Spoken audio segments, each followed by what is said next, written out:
তুমি যা খুশি করো, কিচ্ছু বলবো না। পরীক্ষার রেজাল্টটা শুধু দেখব, বুঝলে?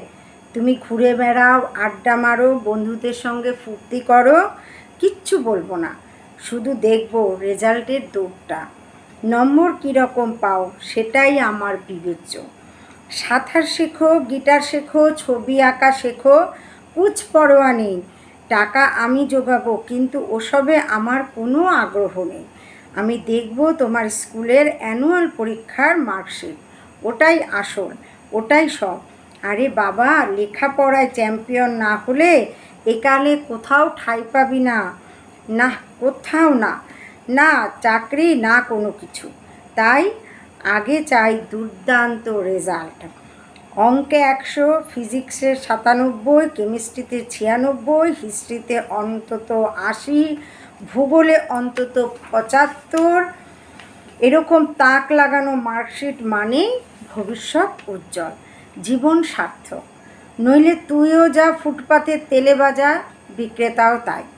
ভেবে নে খোকন, কী করবি?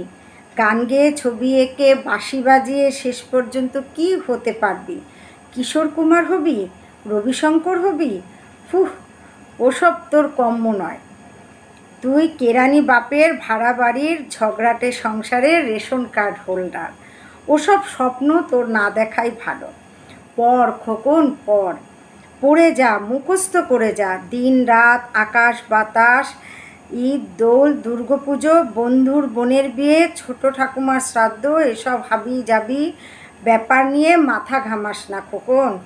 পড়, পড়ে যা। মনে রাখবি মার্কশিট, হ্যাঁ, মার্কশিটই এ যুগের চাবিকাঠি। ভালো নম্বর মানে ভালো চাকরি, ভালো চাকরি মানে ভালো বাড়ি, ভালো গাড়ি। এই এদো পচা বিশ্রী দেশে পড়ে পড়ে মার খাবি নাকি? মার্কশিটের জোরে সোজা উড়ে চলে যাবি স্বপ্নের আমেরিকায়। সেটা তোকে সিদ্ধান্ত নিতেই হবে খোকন।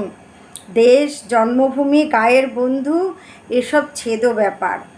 মন খারাপ করার জন্য তুই জন্মাসনি। না বাপ, ওসব ভাবতে নেই। পড়ে যা, পড়ে নম্বর পা। নম্বর পাবার জোরে বড় নম্বরই হয়ে আমেরিকায় উড়ে যা।